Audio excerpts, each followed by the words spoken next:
Dan setelah itu makin berkembang, kita punya aplikasi sendiri, yaitu aplikasi Ultra Voucher, bisa di-download di Google Play Store dan iOS App Store. Karena apa? Dengan berkembangnya waktu, kita ngelihat orang yang tadinya pakai voucher untuk hadiah, sekarang malah senang tuh beli voucher diskon, disimpan dulu, terus nanti saya pakai sendiri. Kita kan sehari-hari pasti kan kalau bangun tidur gitu ya, mau berangkat ke kantor. Let's say naik apa? Oh, naik Grab gitu ya. Beli dulu voucher Grab di Ultra Voucher, ada diskon. Ada juga? Ada. Voucher Grab pun ada di Ultra Voucher. Wah. Jadi, beli dulu vouchernya, dipakai di Grab, dapat diskon lumayan kan. Terus nanti nyampe kantor, biasanya kan nggak langsung naik ke kantor. Ya. Ngopi dulu di Starbucks. Betul.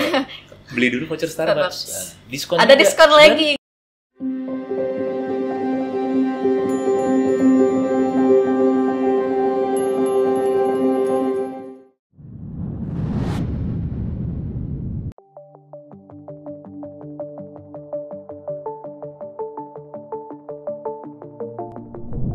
Halo rekan bincang, bertemu lagi dengan saya Ina yang akan menjadi host pada podcast Bincang Emiten yang dipersembahkan oleh Asosiasi Emiten Indonesia.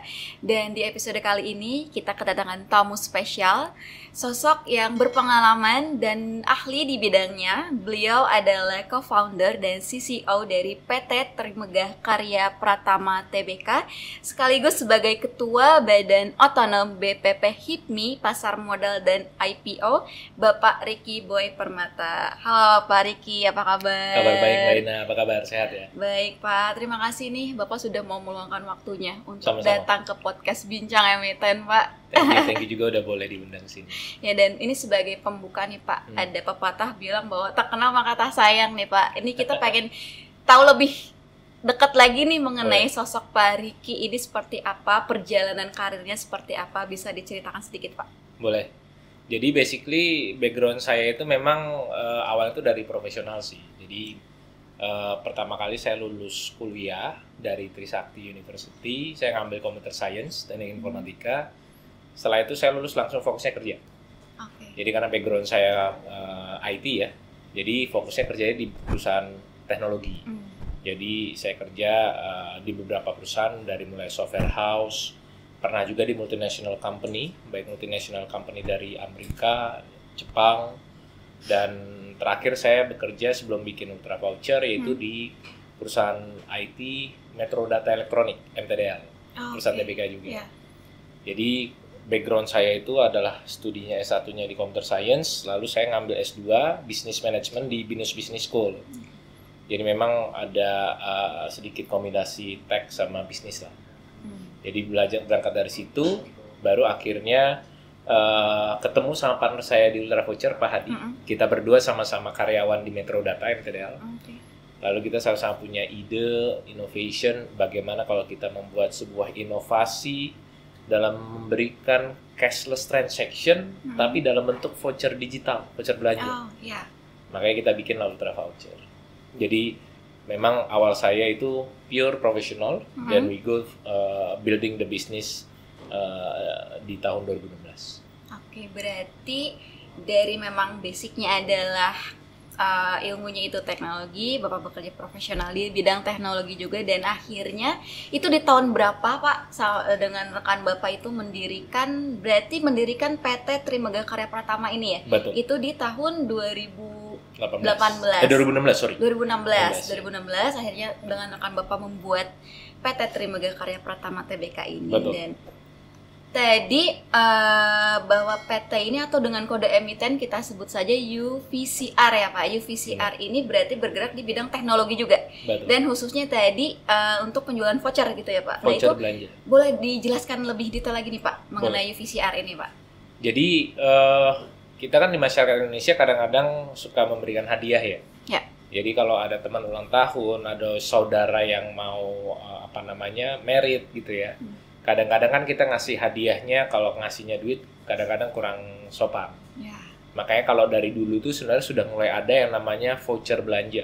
Betul. Kalau misalnya dilihat kan dulu ada voucher Carrefour, ya kan, ada voucher MAP, ada voucher Indomaret. Nah, kita berangkatnya tuh dari melihat situasi banyaknya orang Indonesia suka pakai voucher.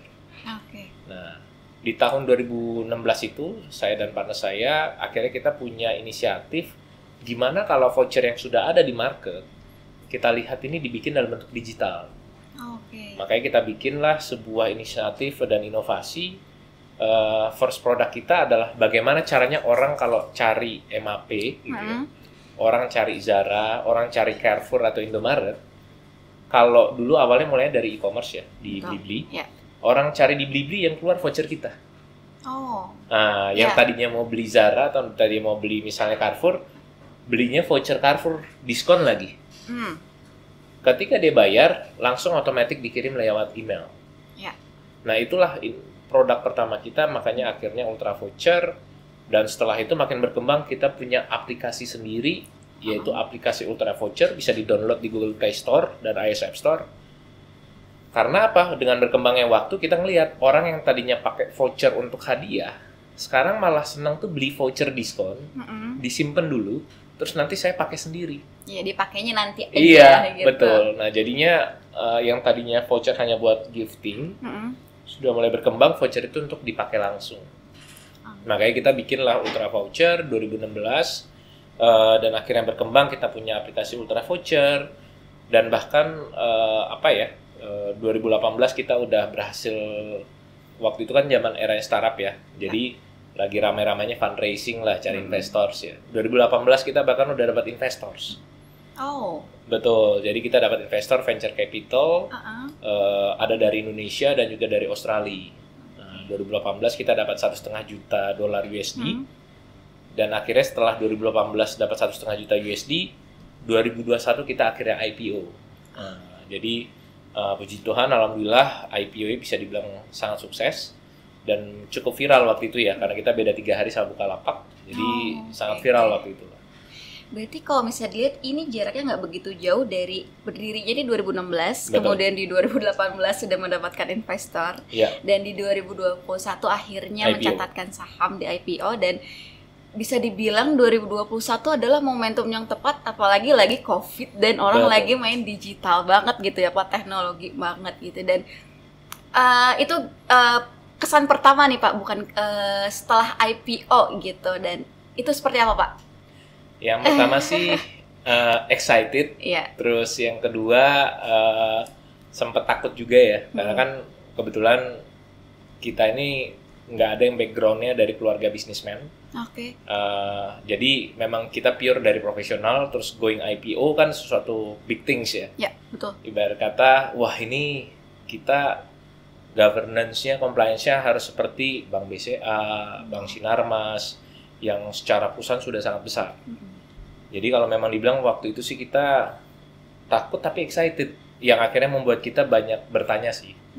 Jadi puji syukur kita banyak belajar dari mentor kita, banyak belajar dari para senior dan tokoh-tokoh yang kita coba tanyain apa sih kiat-kiatnya hingga akhirnya bisa menjadi sukses setelah IPO. Karena bagi kita sih setelah IPO itulah the next game-nya kan.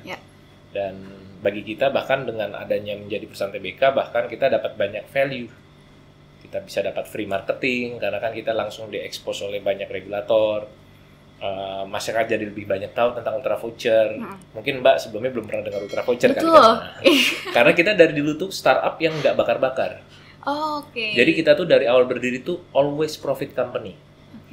Bahkan waktu sebelum IPO revenue kita 300M, setelah IPO makin besar lagi semenjak IPO itu. Jadi semenjak IPO takut, excited, tapi semakin motivated untuk bisa lebih growing. Dan tentunya pasti ada tantangan-tantangannya dong Pak. Dan ini bisa diceritakan nih Pak ke rekan bincang nih ataupun ke anggota-anggota AEI mungkin yang IPO-nya baru atau yang mau IPO juga nih, tantangan-tantangan apa dan bagaimana sih cara menghadapinya gitu. Iya, jadi memang tantangannya ketika sebelum IPO dan setelah IPO ya.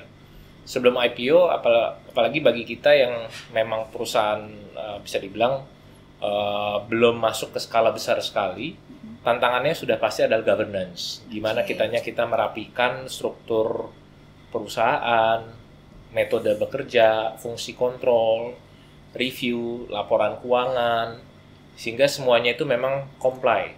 Dan syukurnya memang dari awal berdiri Ultra Voucher kita secara practice bisnis sudah punya mimpi harus selalu comply.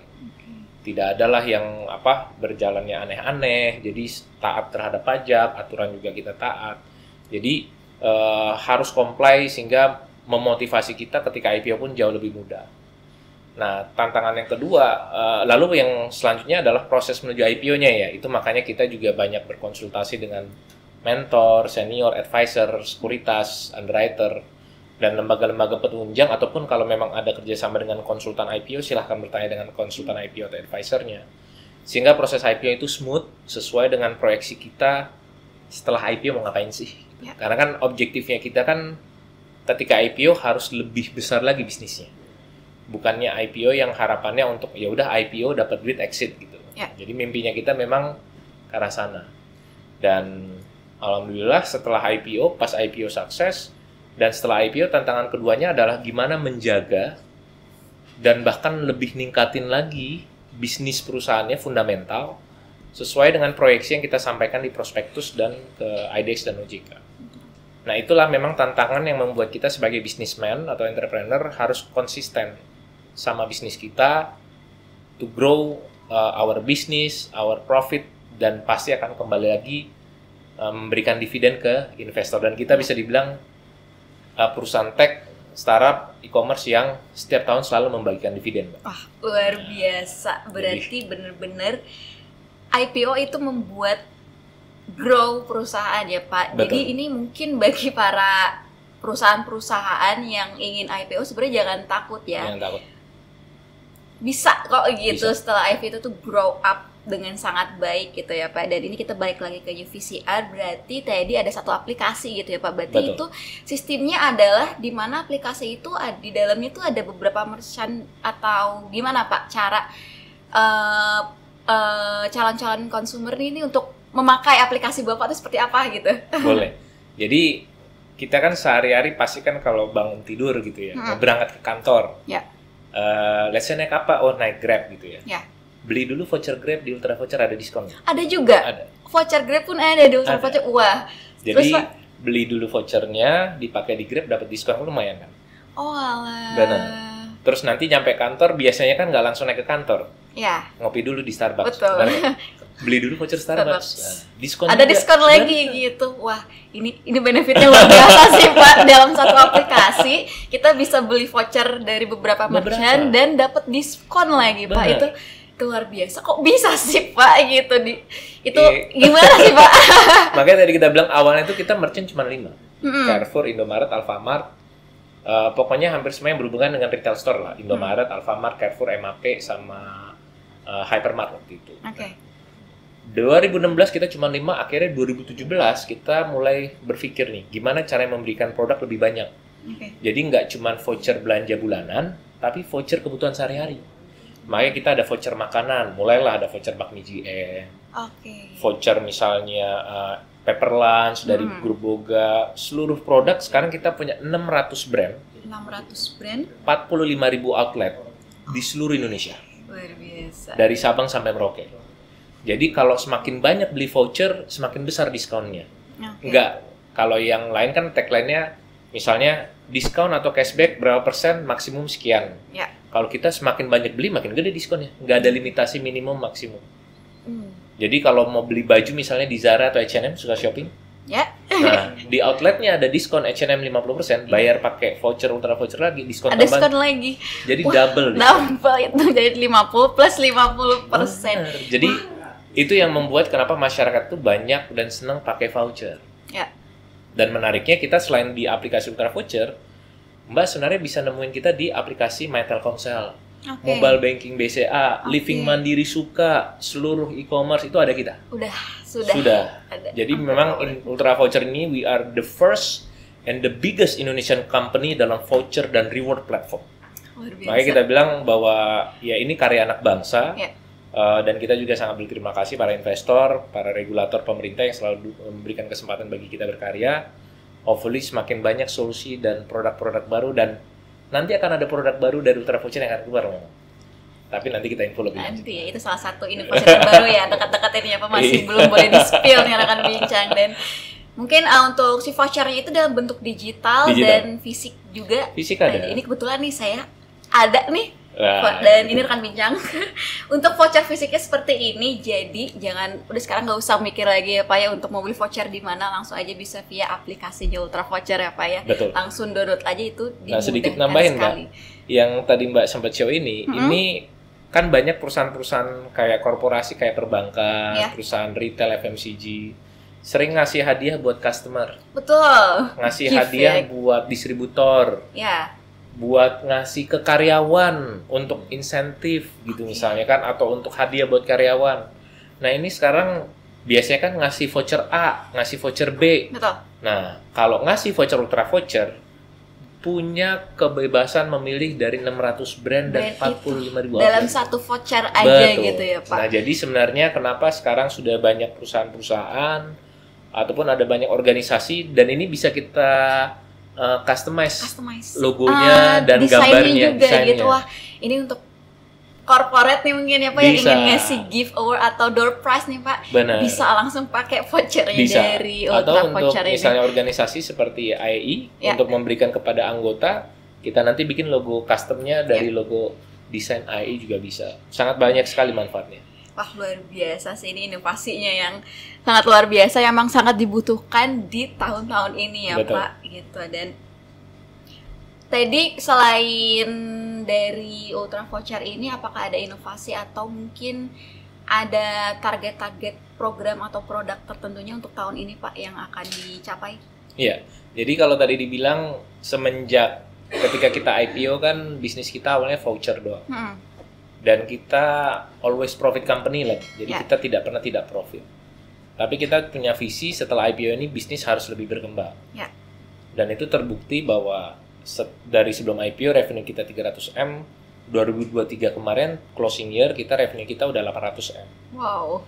Dan kita always profit, jadi GP kita naik, Ya. net profit kita naik, aset kita naik, semuanya naik. Dan selain daripada secara financial, kita sendiri pun berkembang bukan hanya sekedar voucher company lagi, tapi kita menjadi reward platform dan everyday services. Oke. Jadi produk baru kita yang sudah kita launching tahun ini itu adalah loyalty. Loyalty. Betul. Oke. Jadi bagi perusahaan-perusahaan atau bagi brand-brand yang misalnya sekarang ini saya punya restoran, saya punya coffee shop, saya punya toko baju, saya mau bikin membership supaya customer saya balik lagi terus ke toko saya, Oke. beli lagi produk saya daripada beli coffee shop di tempat saya lebih banyak daripada ke coffee shop yang lain, kan gitu ya. Ya. Nah kita punya program loyalty membership dan di situ pun ada gamification, bisa ditukar dengan berbanyak purpose sehingga bisa membuat customer lebih retain dan attach ke brand tersebut. Dan perbankan juga pakai loyalty kita. Jadi berapa perusahaan-perusahaan B2B baik brand dan restoran pakai produk loyalty kita sih. Nah ini inovasi terbaru kita yang kita shifting bukan cuma voucher company, tapi kita menjadi reward platform dan everyday services. Nah itu yang sudah launching sih. Nah dalam waktu dekat nantinya akan ada lagi yang lebih Ada lagi yang powerful. bakal lebih surprise lah Surprisingly. untuk Oke, ini Tinggal kita- follow kita- aja Instagram Ultra Voucher nanti di situ. Oke, di ada. follow nih rekan-rekan kerja biar kita tahu surprise apa sih yang akan dikasih oleh Ultra Voucher nanti gitu Betul. kan. Dan ini kita kembali ke pasar modal bawah tadi. PT Trimega Karya Pratama sudah melakukan IPO di 2021, otomatis berarti Bapak sudah sangat paham nih Pak bagaimana perusahaan itu bisa terjun ke pasar modal. Dan pun Bapak sebagai ketua badan otonom dari BPP HIPMI Pasar Modal dan IPO ini, kita coba masuk ke dalam dunia organisasi HIPMI-nya nih Pak. Boleh. Masuk ke dalam dunia pasar modalnya, sebenarnya untuk peran HIPMI-nya sendiri untuk mendorong perusahaan pasar modal dan IPO itu seperti apa Pak? Iya. Jadi secara historis waktu Banem BPP HIPMI Pasar Modal dan IPO ini dibikin, HIPMI dan Bursa Efek memang kita seling berkomunikasi. Oke. Karena memang di HIPMI sendiri kan isinya itu perusahaan-perusahaan yang foundernya itu pengusaha-pengusaha muda yang usianya di bawah 41 tahun. Kebetulan saya sendiri juga anggota HIPMI dan akhirnya bersama dengan Ketua Umum BPP HIPMI yaitu Bapak Akbar Himawan Bukhori, kita punya mimpi bagaimana pengusaha itu bisa lebih berdikari dan mandiri dari bisnisnya, khususnya tantangan besar bagi pengusaha kan permodalan ya. Ya. Nah sebenarnya kan instrumen permodalan ini ada banyak, kita bisa melakukan pinjaman ke bank, kita juga bisa mendapatkan fundraising kayak venture capital. Ya. Nah, lalu yang keduanya juga kita melihat pemerintah sebenarnya sudah sangat bagus menciptakan instrumen yaitu going menjadi perusahaan publik, yaitu menjadi perusahaan TBK. Ditambah lagi adanya papan-papan yang memberikan kesempatan pengusaha muda ataupun perusahaan-perusahaan baru itu bisa masuk ke perusahaan TBK, yaitu ada papan akselerasi, papan pengembangan, dan papan utama. Nah, kebetulan Ultra Voucher sendiri itu masuk pertama kali 2021 tuh papan akselerasi, Mbak. Tapi 2023 Desember kemarin, Ultra Voucher PT Trimegah Karya Pratama Tbk bisa dibilang pertama dan kayaknya sekarang masih satu-satunya di Indonesia yang berhasil naik papan dari akselerasi ke papan pengembangan.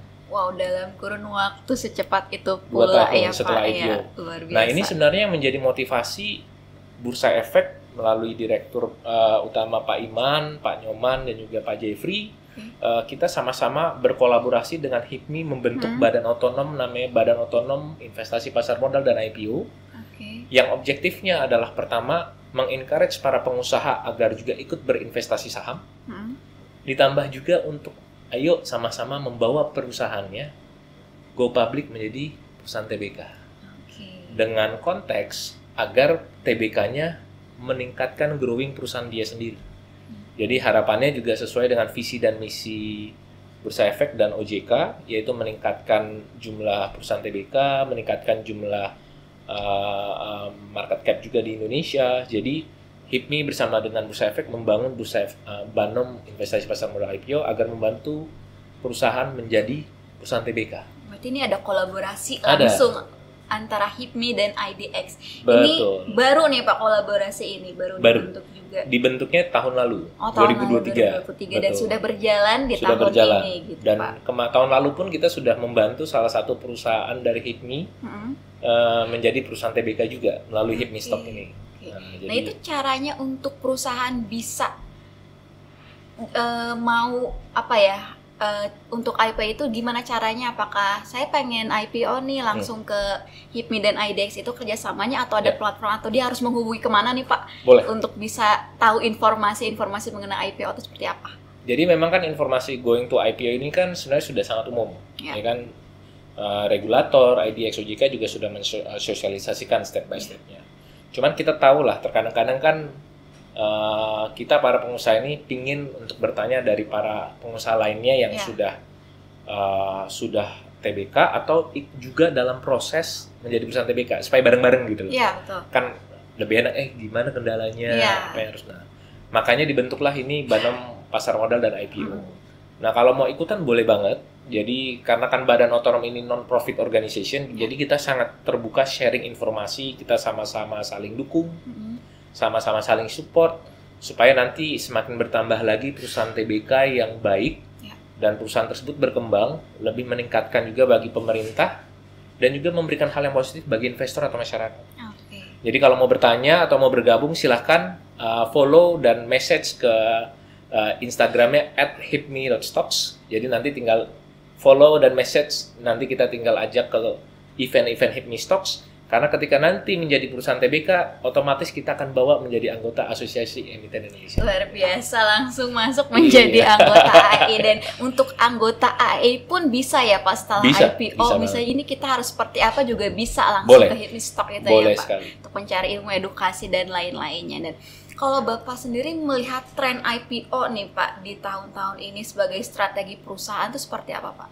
Menurut saya langkah yang sangat bagus ya, karena kan IPO sendiri pemerintah sudah menciptakan instrumen fundraising dengan menjadi perusahaan TBK, step-stepnya sudah diberikan, due diligence prosesnya juga sudah dilakukan, ada audit dari pihak eksternal, terus juga adalah proses kurasi juga ada, sehingga mendapatkan pendanaan dan bukan pinjaman ya, artinya kan kalau kita pinjam ke bank ada bunga. Bisa sih, tetap bisa dilakukan, tetapi artinya kan akan lebih menarik lagi kalau misalnya tadi kita gunakan untuk membayar utang atau membayar bunga, kita bisa gunakan dana itu untuk lebih mengembangkan perusahaan. Makanya dengan kita mengalokasikan sekitar beberapa persen, 20 atau lebih persen dari masyarakat gabung ke perusahaan kita sebagai perusahaan TBK, menurut saya itu sebuah langkah yang sangat strategik dan semakin meningkatkan bisnis, ditambah lagi malah makin meningkatin valuasi dan kredibilitas perusahaan. Karena setelah kita IPO, kita akhirnya memiliki kerjasama dengan Bank BCA, Bank Mandiri, bahkan Ultra Voucher sekarang kita sudah ekspansi bikin cabang di Singapura. Oh, Jadi kita sekarang sudah jualan voucher Grab Singapura, CapitaLand Singapura. Jadi mau beli shopping, Mbak misal mau beli tas Gucci di Singapura bisa beli voucher diskon juga loh Mbak. Dapat diskon juga lagi sama ini, luar biasa. Jadi kalau menurut saya inilah Ultra Voucher, kita sangat bersyukur, berterima kasih dengan menjadi perusahaan TBK, kita dapat banyak manfaat itu. Makanya kalau boleh kita sih sangat mengencourage seluruh perusahaan agar menjadi perusahaan TBK dan memberikan manfaat buat perusahaan kita sendiri kok. Dan mungkin bisa dikasih tips and trick Pak gitu, apa sih yang harus dilakukan langkah pertama untuk perusahaan dalam mengambil langkah IPO tuh Pak? Yang paling pertama sudah pasti kuatkan niat dengan para pemegang saham. Artinya kan seluruh shareholder harus agree, itu yang pertama. Dan komit bahwa prosesnya juga nggak gampang, butuh effort, tapi impact-nya kan bermanfaat sekali. Lalu yang langkah kedua adalah cari partner-partner yang memang strategik dan memiliki pengalaman. Para lembaga penunjang, notaris, konsultan hukum, auditor, atau kalaupun ada advisor IPO juga boleh saja, yang penting memiliki pengalaman dan kemampuan. Dan juga underwriter yang akan membantu kita juga melakukan proses IPO tersebut. Lalu yang ketiga udah pasti adalah menciptakan strategi after IPO-nya. Nah, jadi strategi after IPO ini harus kita persiapkan sebelum IPO. Oh, ya. Kenapa? Karena itu sebagai sebuah story yang harus kita jual ke investor, ke masyarakat, bahwa kita IPO itu buat ini loh. Ya. Dan memang strategi itu harus sejalan, memang nanti harus kita jalankan sebagai objektif untuk meningkatin bisnis, revenue, profit. Karena apa? Karena investor, masyarakat yang invest, pasti kan berharap ketika dia invest, dia mendapatkan value, apakah dividen, apakah kenaikan capital gain. Karena kan dia pasti akan membandingkan apa yang saya berikan, apakah invest di sini atau saya depositkan duit saya. Nah, itu yang sebenarnya menurut saya 3 story ini yang harus dilakukan supaya proses IPO bisa berjalan maksimal dan optimal. Again, ini mungkin belum tentu, pasti jauh lebih banyak ya, karena berbeda perusahaan pasti berbeda tantangan, berbeda strategi. Namun kita yakin pasti persiapan itu selama untuk ke arah yang positif, pasti akan ada jalan yang akan mempermudah proses IPO. Yang terutama adalah niatnya itu ya Pak, harus benar-benar sungguh-sungguh harus untuk IPO. Itu tadi yang nomor 1 kan? Nomor 1. Harus ngomong dulu nih. Iya, ini niatnya dulu dikuatkan gitu. Betul. Dan itu biasanya kalau tadi strategiknya, nah biasanya nih yang Bapak dapat nih info mengenai perusahaan tuh kadang takut untuk IPO itu karena apa sih Pak? Iya. Biasanya kemarin tuh kan kebetulan kan di Banon tadi ya, di Hipmi Stocks tadi sering banyak ketemu teman-teman yang mau IPO, konsultasi lah, nanya-nanya kan. Kadang-kadang ada berbagai jenis ya. Yang pertama, dia family business. Ternyata dia itu generasi kedua atau generasi ketiga. Dimana oke lah anaknya atau cucunya sudah mulai ada knowledge sedikit. Tapi dari sisi orang tuanya, kakek neneknya yang memang menjadi founding father utamanya, itu masih khawatir lah. Apakah nanti ketika IPO nanti akhirnya kepemilikan terhadap perusahaannya hilang, kemampuannya untuk melakukan strategi atau menjalankan kebijakan perusahaannya itu hilang. Nah, biasanya hal-hal kekhawatiran ini kita sharing lah. Kebetulan kan saya sendiri juga founder Ultra Voucher. Dari histori Ultra Voucher lah, misalnya saya sharing, kita yang melempar ke publik itu 20% Pak. Ya, karena kan kita non-profit ya, jadi kita sharing masukan ke orang tuanya. Justru dengan 20% tadi, Bapak masih memiliki 80%, artinya masih majority. Jadi, selama 80% tadi memiliki kebijakan perusahaan atau bisnis yang memberikan hal yang bermanfaat bagi perusahaan, karena kan Bapak founder, pasti nggak mau yang menjelekkan perusahaan dong. Betul. Nah, selama Bapak memberikan hal yang positif buat perusahaan, investor pasti senang Pak. Karena perusahaannya akan growing. Ketika perusahaan growing, profit bertambah, potensi mendapatkan dividen lebih besar di tahun depan pasti akan lebih besar. Jadi kekhawatiran itu justru hopefully tidak mengurungkan niat misalnya bapaknya atau orang tuanya untuk go to IPO. Jadi ya tadi kekhawatiran dari family business, atau yang juga kedua adalah kadang-kadang ada yang kekhawatiran, oh berarti harus rutin memberikan laporan keuangan dong ke masyarakat. Nah, itu. Ada yang kekhawatiran gitu juga, tetapi saya malah sambil sharing gitu ya, saya mengencourage menurut kami itu jadi hal yang positif. Karena apa? Dengan kita didisiplinkan untuk memberikan laporan keuangan secara rutin, artinya kita mendisiplinkan memonitor bisnis kita ke level tataran sampai ke level staff dong. Karena kan laporan keuangan, bisnisnya gimana, sehingga harusnya menjadi hal yang positif bagi founder, dia bisa memberikan kontrol terhadap tim dan karyawannya. Jadi biasanya kekhawatiran tadi kita coba sharing-sharing, yang beberapa akhirnya mulai, oh iya benar juga ya, dan mereka lebih semakin kuat untuk menjadi perusahaan TBK. Jadi mungkin kekhawatiran dari perusahaan itu bisa terjawab mungkin nanti kalau bisa sharing session di Hit Me Stock ya Pak. Boleh. Ya, nanti juga gitu, kolaborasi dengan AEI gitu ya Pak. Jadi dan kalau misalkan kita melihat bahwa kira-kira di tahun ini dan tahun depan bahwa ternyata banyak sekali nih ternyata perusahaan yang tertarik untuk IPO. Bagaimana Bapak melihat pasar modal itu ke depannya? Oh, menarik. Kalau saya sih sangat confident ya, karena dengan semakin bertambahnya perusahaan IPO dan perusahaan IPO itu dikurasi, kualitinya juga bagus, ditambah lagi dengan daya konsumsi dan daya beli masyarakat di Indonesia juga tetap ada ya. Ditambah kemarin COVID, Indonesia bisa dibilang menjadi negara yang bisa survive dan bisa tingkat ekonominya minimal bertahan atau bahkan meningkat sedikit. Ini semakin nunjukin kepada investor terutama terutama luar negeri ya, melihat bahwa daya juang masyarakat Indonesia itu sangat tinggi, termasuk daya juang perusahaan-perusahaannya. Dan itu saya alami sendiri, Ultra Voucher sendiri kita pada saat IPO kita bahkan revenue-nya naik loh. Dan bahkan pada saat IPO kita sendiri pun setelah IPO lebih tepatnya, kita tuh banyak disamperin beberapa investor dari luar. Ada private equity dari luar negeri, ada perusahaan sejenis dari luar negeri yang tertarik malah invest masuk ke Indonesia. Jadi kalau saya lihat, I think dari tahun ini sampai ke depan, terutama sudah pemilu juga sudah selesai, ekonomi juga sudah mulai stabil, politik juga mulai stabil, kita melihat semakin banyak orang yang melihat Indonesia ini target investasi, karena daripada asing tersebut bikin perusahaan baru, lebih baik dia partnership dengan perusahaan yang sudah ada di Indonesia. Dan cara investasinya lebih gampang, pasti invest di perusahaan TBK. Karena sudah due diligence sudah ada, dikontrol sama publik, monitor regulator, auditor eksternal. Jadi menurut saya investasi luar negeri masuk ke Indonesia, saatnya kita perusahaan-perusahaan go IPO.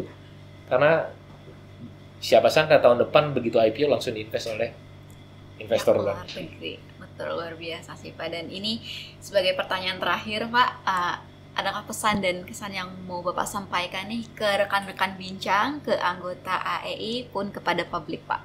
Ya, sekali lagi kami dari Ultra Voucher mengucapkan terima kasih kepada AEI dan para rekan bincang, dan kita berharap dengan adanya solusi di Ultra Voucher kita bisa memberikan sebuah inovasi-inovasi baru, di mana voucher-voucher belanja kita dari voucher makanan, voucher shopping, voucher belanja semakin mempermudah dan memberikan istilahnya itu smart shopping dengan transaksi hemat dan juga cashless, tapi juga bisa didapatkan di aplikasi Ultra Voucher dan di mobile banking BCA, Mandiri, My Telkomsel, sehingga sangat mudah diakses.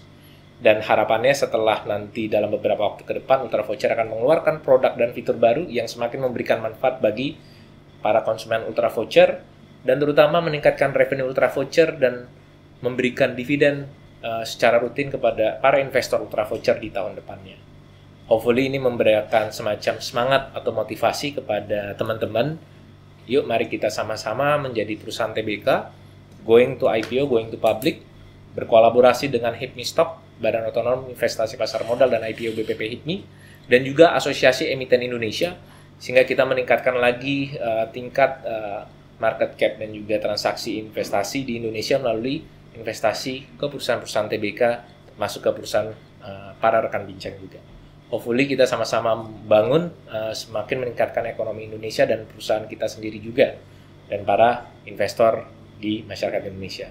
kurang lebih itu aja dari kami. Luar biasa. Pak Riki, terima kasih banyak. Sama-sama Mbak. Senang sekali bisa berbincang dengan Bapak. Ini banyak banget ilmu dan pengalaman-pengalaman yang luar biasa yang bisa kita dapat dari episode kali ini. Sekali saya ucapkan terima kasih Pak. Dan rekan bincang, jangan lupa untuk saksikan episode selanjutnya di podcast Bincang Emiten. Jangan lupa untuk like, subscribe, and comment di YouTube channel AEI. Sampai jumpa.